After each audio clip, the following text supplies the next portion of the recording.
हमारे पिछले वीडियो में हमने मेनली जाना मेटालिक मिनरल्स के बारे में।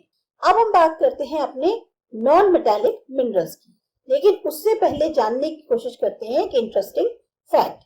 जब एल्यूमिनियम की डिस्कवरी हो गई तो जो एम्परर नेपोलियन III थे वो बटन्स और जो हुक्स के पहनते थे अपने कपड़ों पे वो एल्यूमिनियम के पहनते थे, और अपना जो गेस्ट आते थे उनको जो खाना सर्व किया जाता था वो भी एल्यूमिनियम के बर्तनों में, और जो कम कहते हैं ना आपकी नजर में थोड़े कम रिस्पेक्टेबल है, कम ऑनरेबल है, उनको आप गोल्ड और सिल्वर यूटेंसिल्स में सर्व करते थे। 30 साल के बाद जब ये इंसिडेंट हो चुका, एल्यूमिनियम बाउल्स जो हैं वो सबसे ज्यादा कॉमन थे जो बेगर्स हैं पेरिस के अंदर उनके बीच, जिनको आप सोचते हैं कि अरे इनको कम इज्जत देनी चाहिए, उन्हें तो आप सोने चांदी के बर्तनों में खिला रहे हैं, और जो आपकी नजर में बहुत ज्यादा बड़े गेस्ट हैं उनको आप एल्यूमिनियम के बर्तनों में खिला रहे हैं।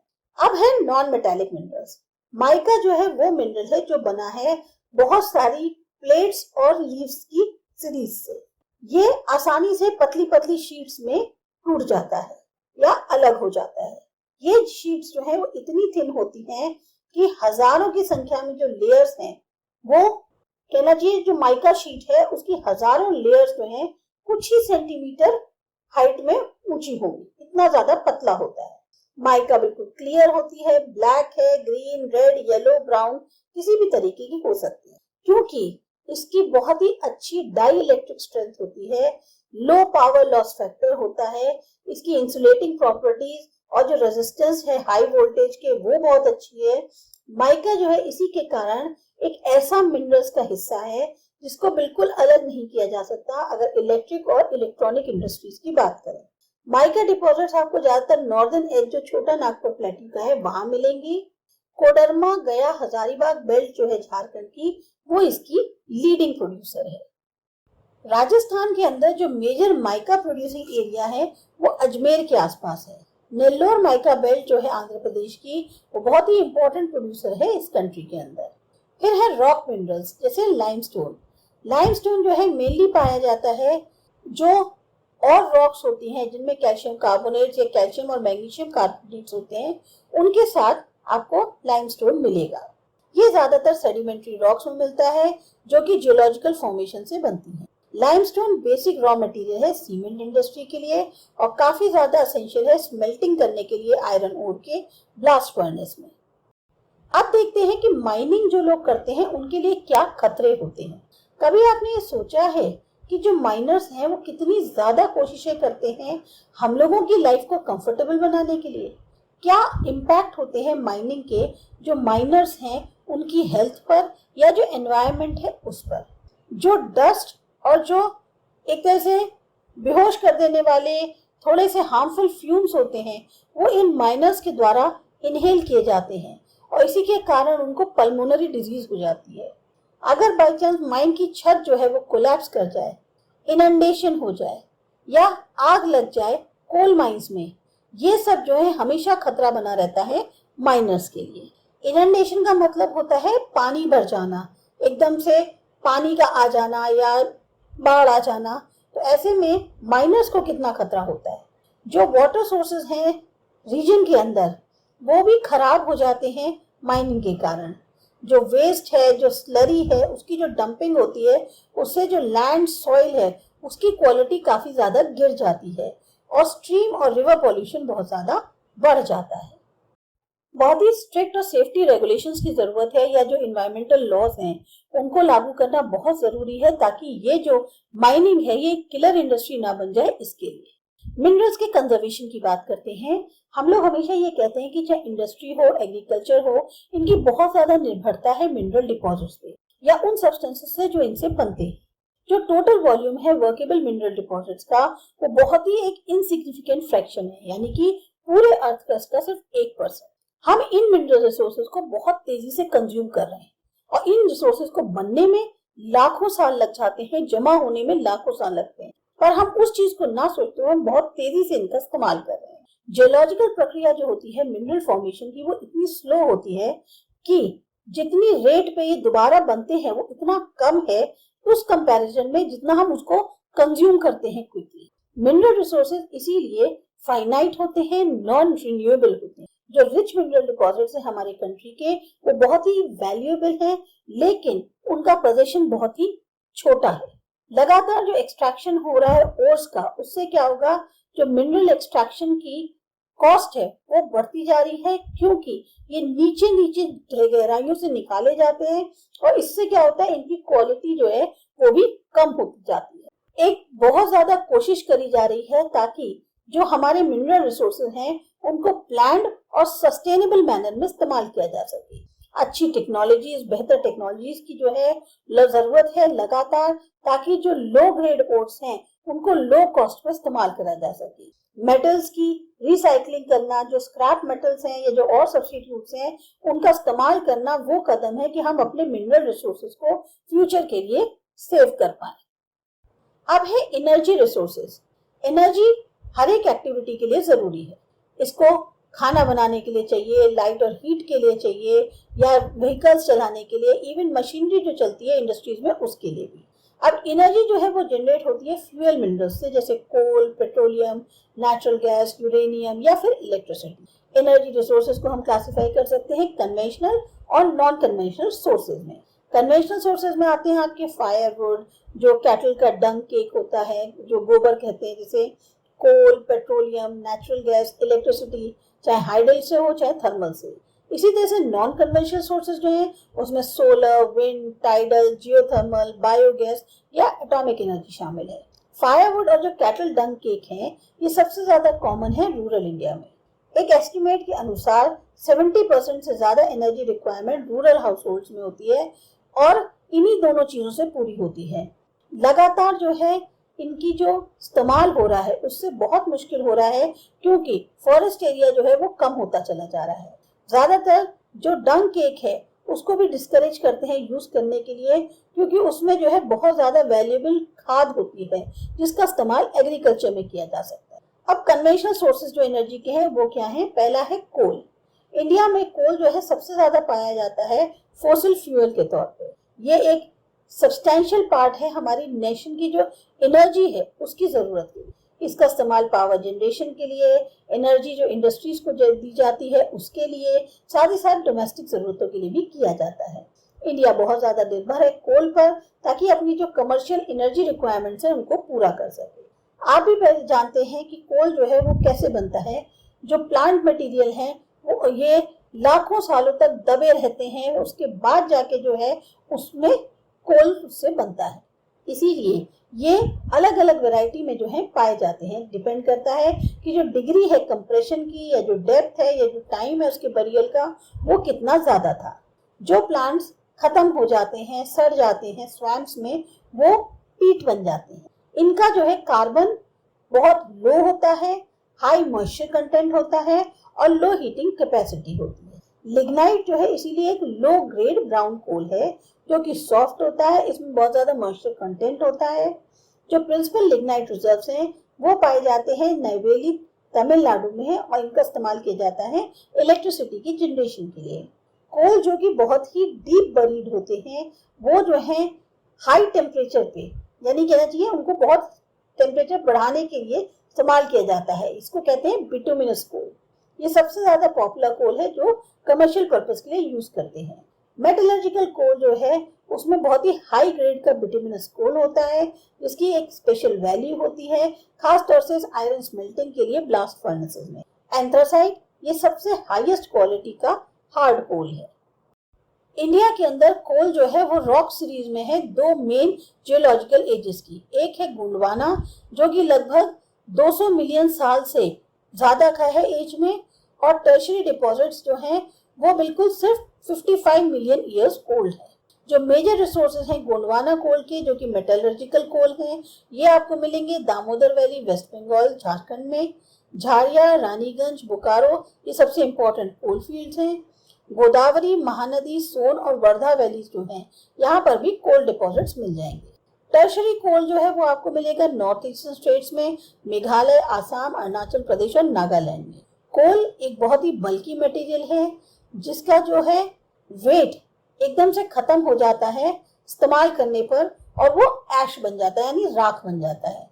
जो हेवी इंडस्ट्रीज या थर्मल पावर स्टेशन हैं वो इसीलिए ज्यादातर कोल फील्ड्स के आसपास होते हैं।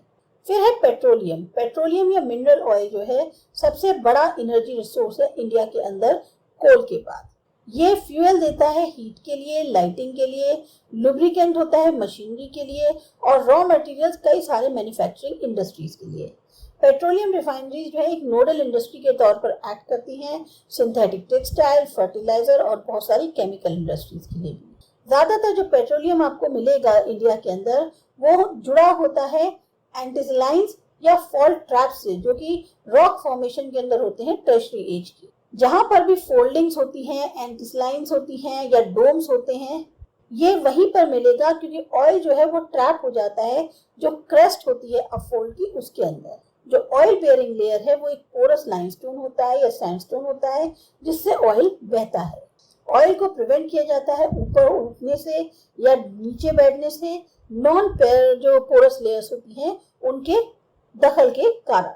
पेट्रोलियम जो है ये ज्यादातर आपको मिलेगा फॉल्ट ट्रैप्स में, पोरस और नॉन पोरस रॉक्स के बीच में। गैस जो कि हल्की होती है वो जो है ऑयल के ऊपर आती है।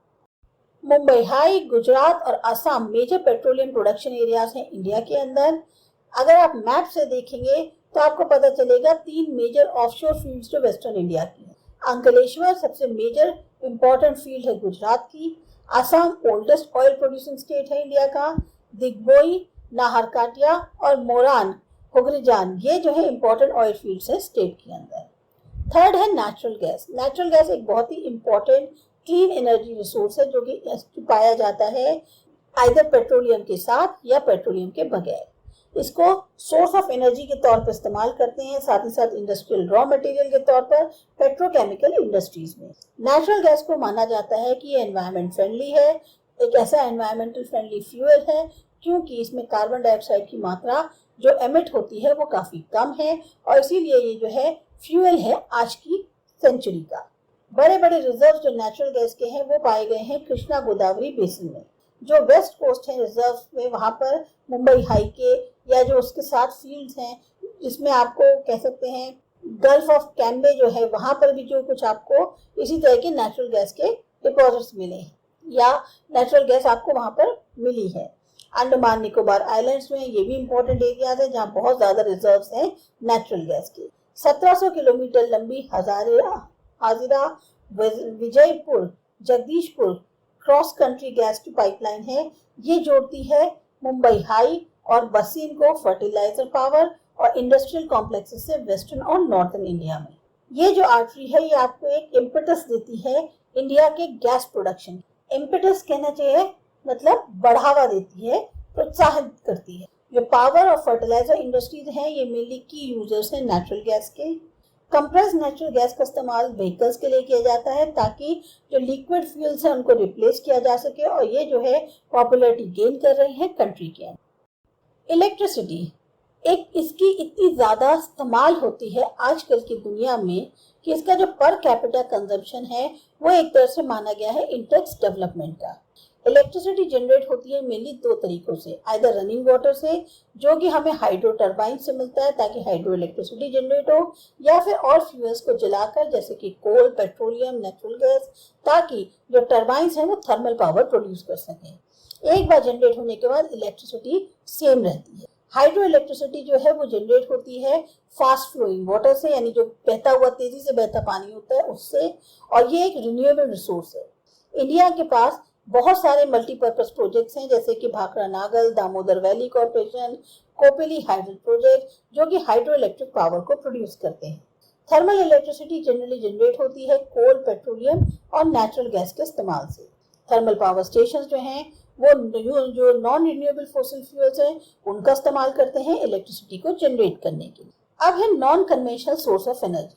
जो कंजम्पशन है एनर्जी का इतनी तेजी से हो रहा है कि उसकी वजह से कंट्री के अंदर जो डिपेंडेंट है फॉसिल फ्यूल्स की जैसे कोल, ऑयल और गैस वो बढ़ती जा रही है। ऑयल और गैस के दाम बढ़ रहे हैं और उसकी शॉर्टेज होने के कारण अनसर्टेनिटी बहुत ज्यादा बढ़ गई है कि जो एनर्जी सप्लाई है वो फ्यूचर में हमें मिलेगी भी या नहीं, और ये इस तरह से जो नेशनल इकोनॉमी है उसकी ग्रोथ पे काफी बुरा असर डालती है। लगातार फॉसिल फ्यूल्स का जो इस्तेमाल है वो बढ़ रहा है, उसकी वजह से एनवायरमेंटल प्रॉब्लम्स हो रही हैं।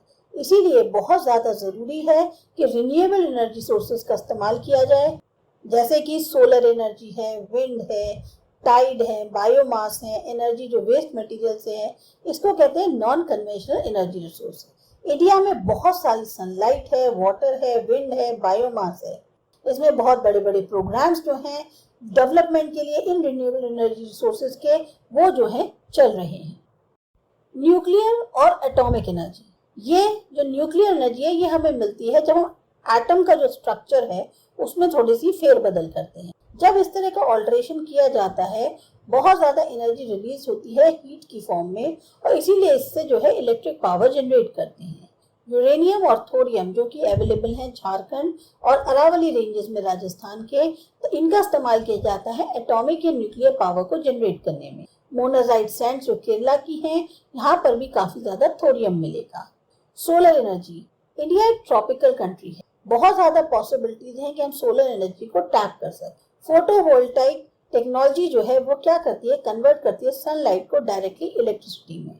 सोलर एनर्जी बहुत ज्यादा पॉपुलर हो रही है रूरल और रिमोट एरियाज में। बड़े बड़े सोलर पावर प्लांट जो हैं अब उनको स्टैब्लिश किया जा रहा है कंट्री के अलग अलग हिस्सों में, जिससे कि जो डिपेंडेंस है रूरल हाउसहोल्ड्स की फायरवुड या डंग केक्स पे, जिससे कहना चाहिए एक तरह से फायदा होगा एनवायरमेंटल कंजर्वेशन को भी, और खास तौर से मैन्योर जो है एग्रीकल्चर में उसकी मात्रा भी बढ़ जाएगी।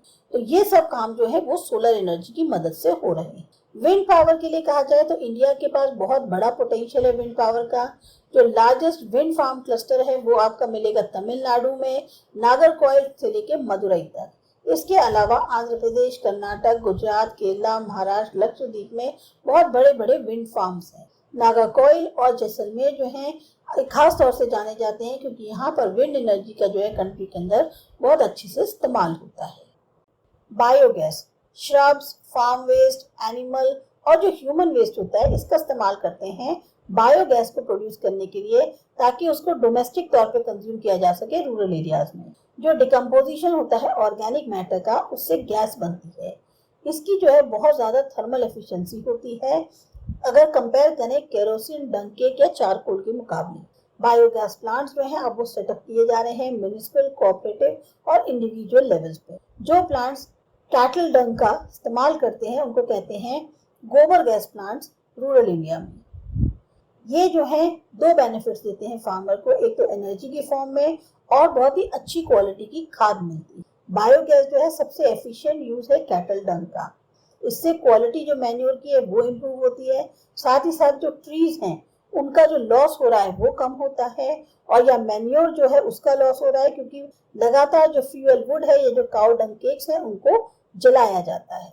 फिर है टाइडल एनर्जी। ओशियन टाइड्स जो है उनका इस्तेमाल हम करते हैं इलेक्ट्रिसिटी जनरेट करने के लिए। फ्लड गेट डैम्स जो है उनको बनाया जाता है इनलेट्स के अक्रॉस, ताकि जब हाई टाइड वाटर जो है वो फ्लो करता है इस इनलेट में तो वो जो है ट्रैप हो जाता है जब गेट क्लोज होता है।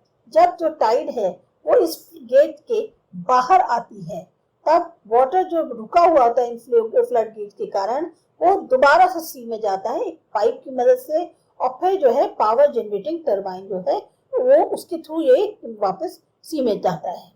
इंडिया के अंदर जो गल्फ ऑफ खंबात है, गल्फ ऑफ कच्छ है गुजरात में, वेस्टर्न कोस्ट पे या गैंजेटिक डेल्टा जो है सुंदरबन रीजन में वेस्ट बंगाल के, ये बिल्कुल आइडियल कंडीशंस हैं टाइडल एनर्जी को यूटिलाइज करने में।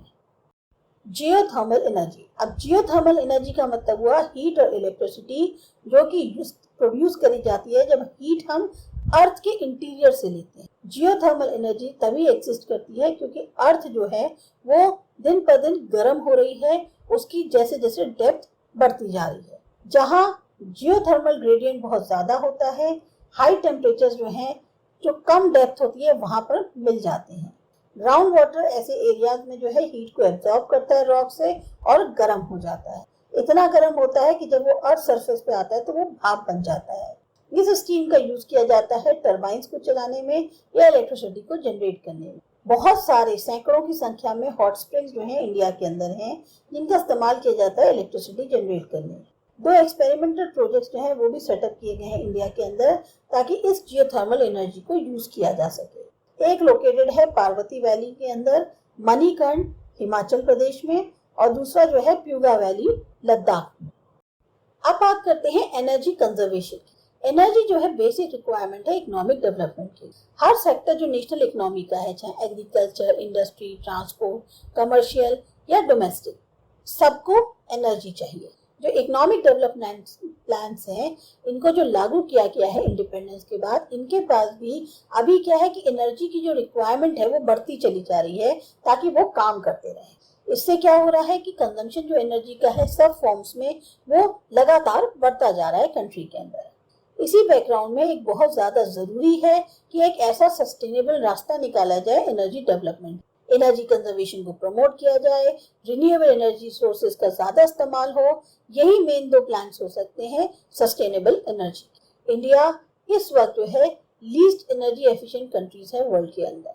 हमें कुछ एक सतर्कता के साथ अप्रोच आगे करनी होगी ताकि हम सही तौर पे जो हमारे लिमिटेड एनर्जी रिसोर्सेज हैं उनका इस्तेमाल कर सकें। एग्जाम्पल के तौर पे जो कंसर्न सिटीजन्स हैं वो अपना एक तरह से कुछ कर सकते हैं। पब्लिक ट्रांसपोर्ट सिस्टम की जगह उसका पब्लिक ट्रांसपोर्ट सिस्टम का इस्तेमाल करें, बजाय अपनी खुद की व्हीकल्स ले जाके। इलेक्ट्रिसिटी जब काम में नहीं हो रही है तो उसको स्विच ऑफ कर दें।